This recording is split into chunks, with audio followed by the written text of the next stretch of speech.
The midday sun hovered high over the sprawling neighborhood of Ajegunle, sometimes called AJ City by its residents. It was one of those days when the heat clung to every surface, turning roads into shimmering mirrors and rooftops into searing plates of metal.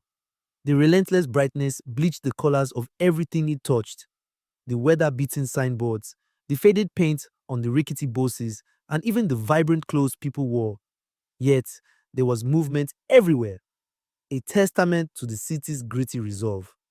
Children sprinted across uneven pavements, peddlers waved cheap fans at passers-by, and the heavy scent of fried akara mixed with the smell of burning refuse somewhere in the distance. Amid the frenetic hum of commerce and survival stood the modest edifice of Ajegunle Community Secondary School.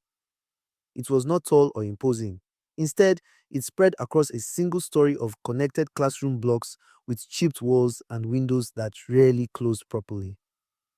The boundary was marked by a rusted iron gate, a gate that many believed had been there since colonial times. A long time ago, someone had tried to brighten that gate by painting it green and white, the colors of Nigeria's flag, but the paint had since peeled away, leaving uneven patches of color like a puzzle missing crucial pieces. Even with its disrepair, Ajegunle Community Secondary School was a central pillar of hope in this part of Lagos. For many families, the school was the final stand against the vicious cycle of poverty. Students arrived each morning clutching tattered notebooks and well-worn textbooks, believing that knowledge was their ticket to a better life. Mothers often walked their younger children to the gates before hurrying off to roadside stores or to the market to earn their daily bread. Fathers, some employed as mechanics, drivers, or security guards, rarely had time to linger. They simply said a quick goodbye and dashed away to fight their own battles with the city's cutthroat economy. Inside the campus, the courtyard provided the closest thing to a communal gathering space. It was a large rectangle of compacted earth enclosed by 4 main classroom blocks. The rough grounds bore witness to countless soccer matches, assembly lines, and after-school debates. Hanging over the courtyard was a single mango tree, like a green guardian offering shade to weary students on especially scorching afternoons. Today, students milled around this courtyard after their final class period, waiting for extracurricular activities or simply trying to catch a breeze before heading home. Standing in front of a chalkboard in one of the senior classrooms was Teekay, whose real name was Tunde Kayode. He was an exceptionally tall 17-year-old with a lean frame that reflected both his genetics and the realities of inconsistent meals at home. Despite the worn cuffs and collar of his uniform, TK kept it scrupulously clean. He had no desire to attract the attention of the strict school prefects or teachers. Respect for authority was something deeply ingrained in him. But more than that, Teekay carried himself with quiet dignity, a sort of gentle confidence that set him apart from some of his rowdier classmates. He was, at that moment, flipping through a textbook on chemistry, pausing every so often to underline or circle a key definition. Concentration etched lines of focus into his face.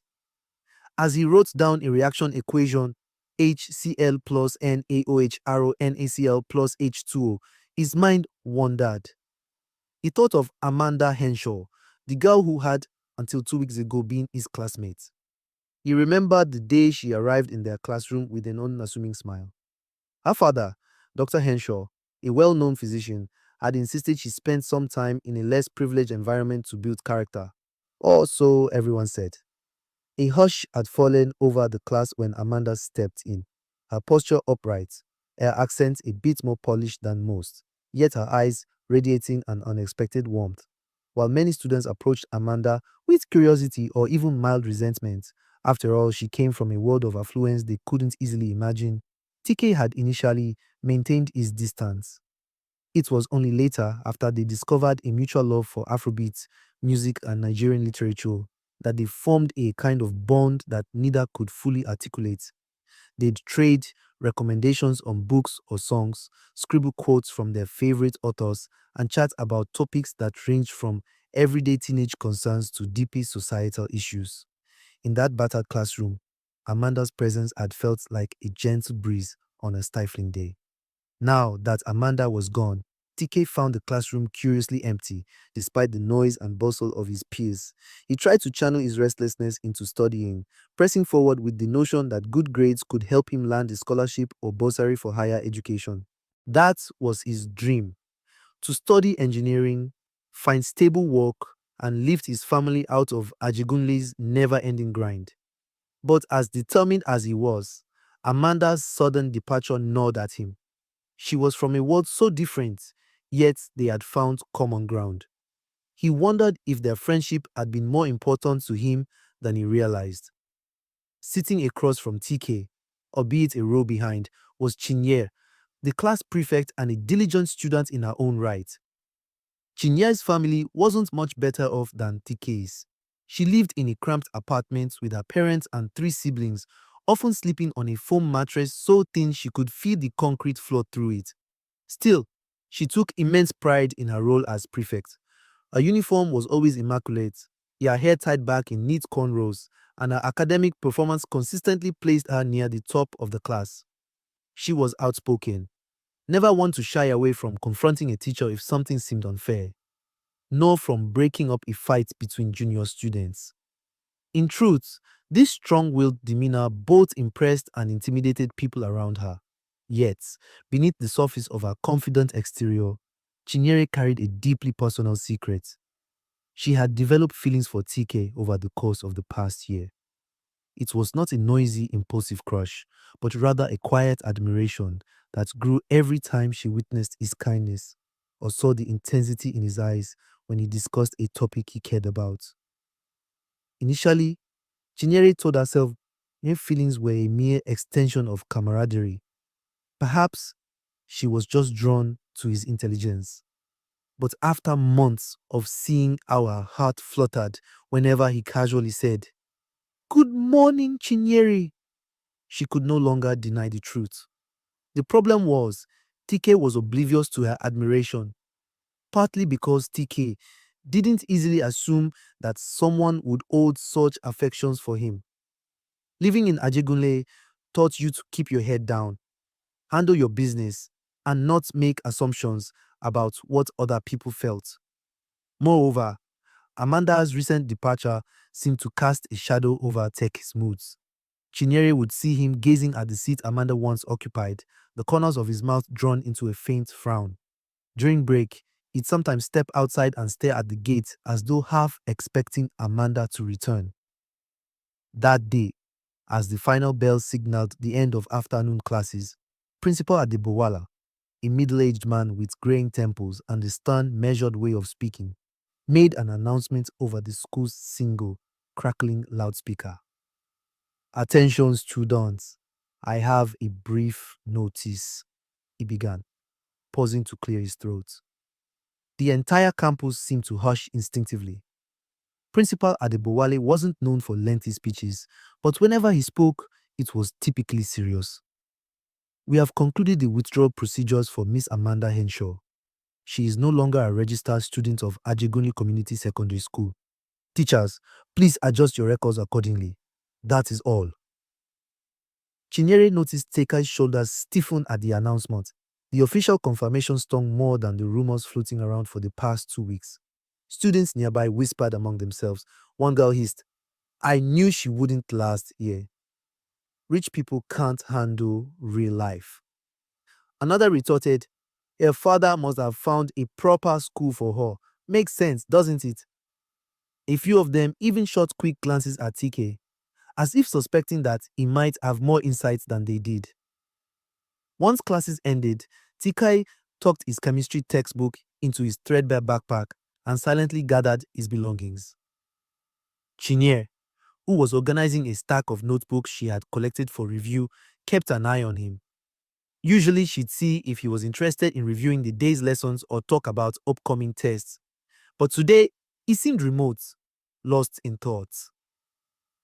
"TK!" she called softly, closing the gap between them. Her voice carried a concern that she tried not to make too obvious. "Are you heading home now?" He stopped and looked at her. The usual light in his eyes was dimmed by weariness. Yeah, I have to get back. My dad needs me to help out in the workshop this evening, but I can spare a few minutes if you need something for class. Oh no! Chinyere replied quickly, gripping the stack of notebooks to her chest. She took a breath before adding, just wanted to see if you're okay. I know. What Principal Adabowal said, it might be tough hearing it, even if we sort of expected it. Teekay shrugged, forcing a half smile. I guess it's final now, isn't it? I just. I wish Amanda had at least said goodbye properly. Chinyere's lips parted as though she wanted to speak, but no words came out immediately. She understood heartbreak in a different context. She had her own heartbreak, in the sense that her feelings for Teekay were unrequited. Here was Teekay, hurting over Amanda's abrupt departure, and all Chinyere could do was offer him empathy. What neither Teekay nor Chinyere fully grasped was the backstory behind Amanda's withdrawal. Rumors had been swirling around the teacher's lounge for weeks. Some said that Dr. Henshaw clashed with a long-standing teacher who felt overshadowed by the doctor's lavish donations. Others speculated that Dr. Henshaw had discovered potential threats from local gang members who disliked wealthy outsiders. A few whispered that Amanda herself had pleaded to leave because she felt unsafe. The truth, as is often the case, was more nuanced. Dr. Henshaw had initially enrolled Amanda in Ajegunle Community Secondary School to teach her humility and social awareness.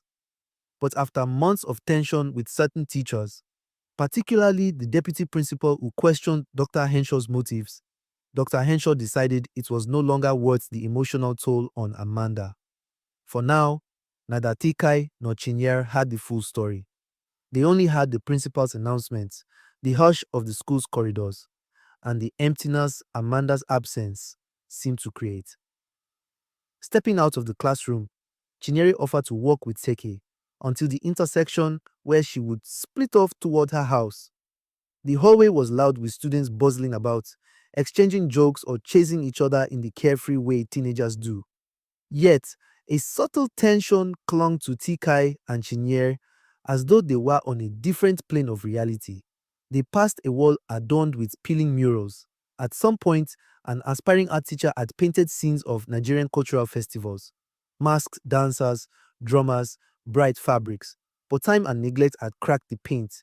Here and there, entire chunks of plaster had fallen off, revealing the cement beneath. Chinyere and Teekay paused momentarily to let a group of younger students dash by. One of them nearly toppled over from excitement. Outside, the school compound opened to a dusty street thronged with vendors. Women in colorful headscarves sold roasted plantains called boli, next to men hawking everything from phone chargers to plastic slippers. The smell of spice-laden suya drifted in the air, mingling with the fumes of commercial motorcycles, okadas, that wove in and out of the throng. The sheer clamor of voices, engines, and music blasting from portable speakers was jarring to newcomers, but to Ajegunle residents, it was everyday life. You know, Chinyere began, careful to match Teekay's pace. Before Amanda came, I never realized just how different our world is from the places I see on TV. She opened my eyes to that. Sometimes I'd ask her about life on the other side. Fancy neighborhoods, huge malls, private schools. She would laugh and say, it's just normal, but I could tell it was more than that. TK nodded, squinting against the midday glare. He felt his uniform shorts sticking to his back with sweat. I guess it's normal for her, not for us, he said, his voice subdued. And maybe that was the point. She was supposed to understand what it's like here, and we were supposed to see a bit of our world through her. It just ended too soon. Yeah, Chinyere murmured, biting her lip. She wondered if TK knew how envious she sometimes felt toward Amanda. Envious of her closeness with him, and perhaps even envious of her ticket out of the daily struggles of Ajegunle. But envy was tangled with another emotion, Gratitude.